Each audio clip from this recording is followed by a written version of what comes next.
The Biafran War began in 1967. It was a conflict between Nigeria and the secessionist state of Biafra.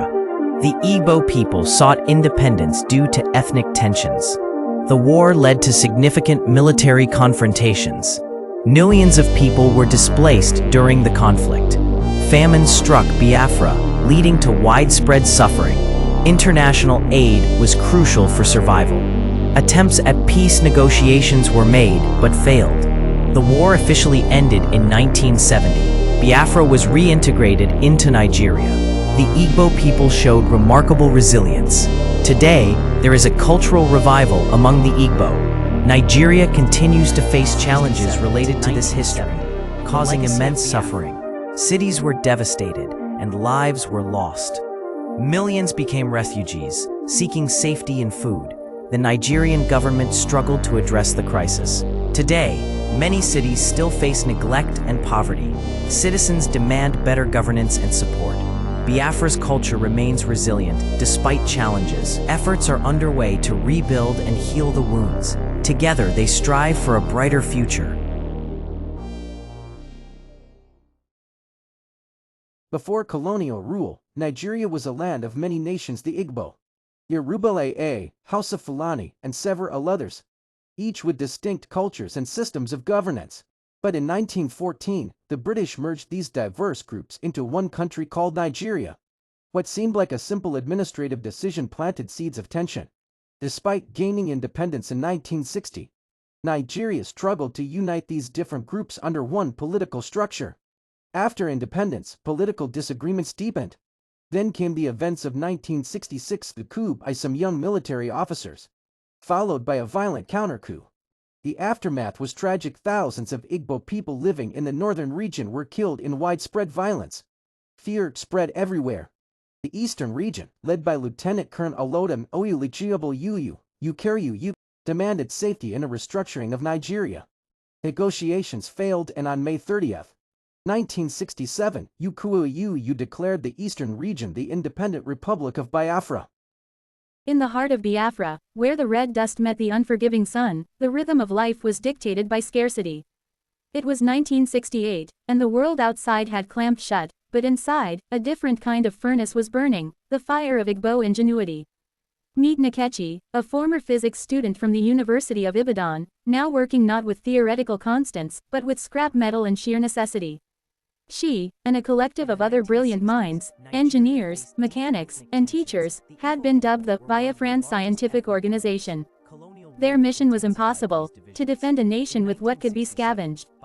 The problem of the skies. The enemy's planes were the greatest threat, raining down bombs with impunity. The Biafran forces had no modern anti-aircraft guns. Nkechi stood in a makeshift workshop, a shed camouflaged by jungle vines. Her team's challenge was to turn a common, deafeningly loud hunting cannon into a weapon that could touch the sky.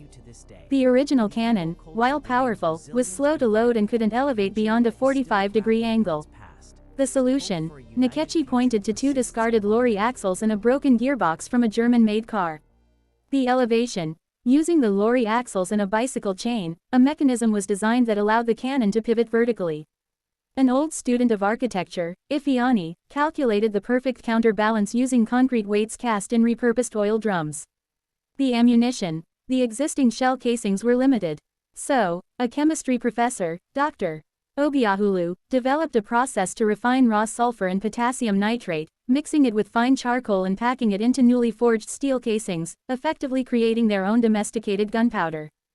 This weapon, crude, effective, and born of desperate brilliance, was nicknamed the Enza Gbaa Anya, the little bird that shoots the eye. The power of the small. Nkechi's greatest feat, however, wasn't the cannon. It was something far smaller, something that restored hope, the refining of fuel. The war machine needed petrol, but the nation was blockaded. Everything had to run on local produce. Nkechi and her team established small, improvised refineries, often just a series of pipes heated over a wood fire, where they successfully refined palm oil into usable biodiesel. It wasn't perfect, it smoked, and it clogged engines, but it worked. One morning, a single armored vehicle, powered by Nkechi's palm oil fuel, moved silently to repel a surprise attack. That small victory, powered by ingenuity, was a loud, clear message: the Biafran mind would not be blockaded. The legacy. The war eventually ended, but the spirit of the Biafran Scientific Organization did not. Nkechi and her colleagues returned to their universities and fields. They carried with them a profound lesson: that true intelligence is not about the amount of resource you have, but the resourcefulness you show when you have none.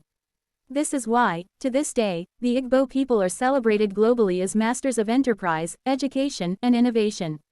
The same minds that forged weapons from scrap metal went on to become the backbone of Nigeria's technological and business sectors, building corporations and educational institutions from the ground up, carrying the enduring lesson of Biafra: necessity is the mother of all invention, and the Igbo are its most ingenious children. The struggle, feeding and hiding in Biafra. The declaration of the Republic of Biafra in 1967 was met with an immediate and devastating response: a total land, sea, and air blockade imposed by the Nigerian federal government.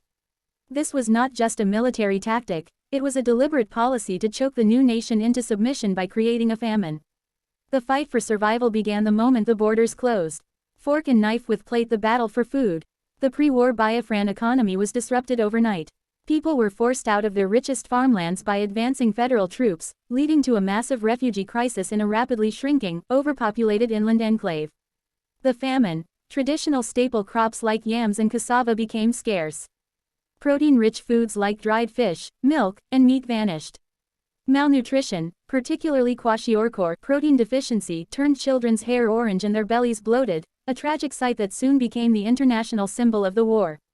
An estimated 1 to 3 million Biafran civilians died, the vast majority from starvation and disease. The airlift of life. The only lifeline was the Biafran airlift, a courageous, high-risk humanitarian operation run primarily by voluntary agencies like the World Council of Churches and Caritas. Every night, unmarked planes, often referred to as mercy flights, flew through the dark sky, dodging Nigerian anti-aircraft fire, landing on a single, often crude airstrip, the most famous being at Uli Annabelle. They brought in concentrated protein foods, powdered milk, and medical supplies.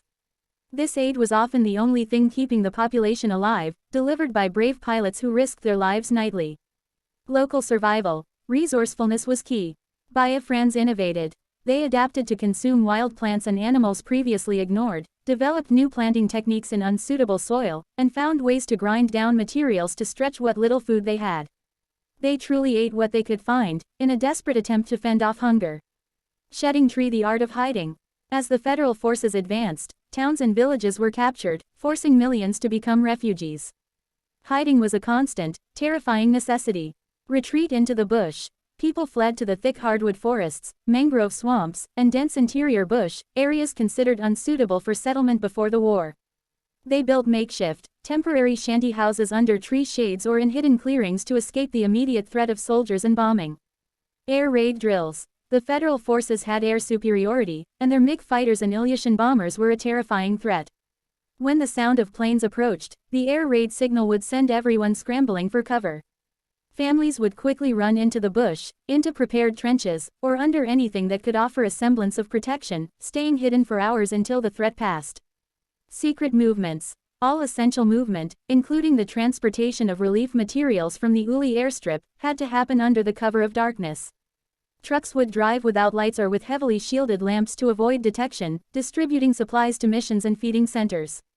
The Biafran experience was a relentless cycle of scavenging, hiding, and holding on to hope, sustained only by international aid and an unbreakable human spirit.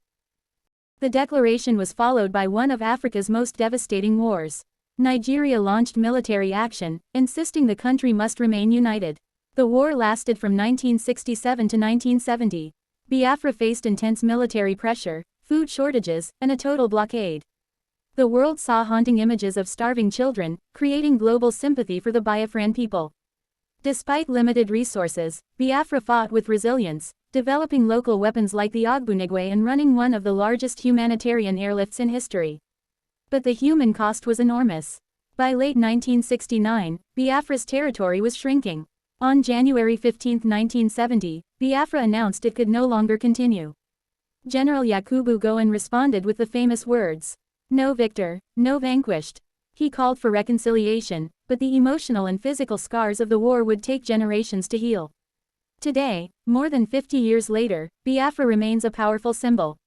For many, it represents identity, struggle, and the desire for justice. For others, it stands as a reminder of the painful consequences of division. Conversations about fairness and unity in Nigeria continue today, and the history of Biafra plays a major role in those discussions. Thank you for watching this documentary on Biafra. The story of Biafra is not just about war, it is about people, dreams, and the lessons that still guide our nation today. If you found this video meaningful, please like, comment, and subscribe for more history and educational content.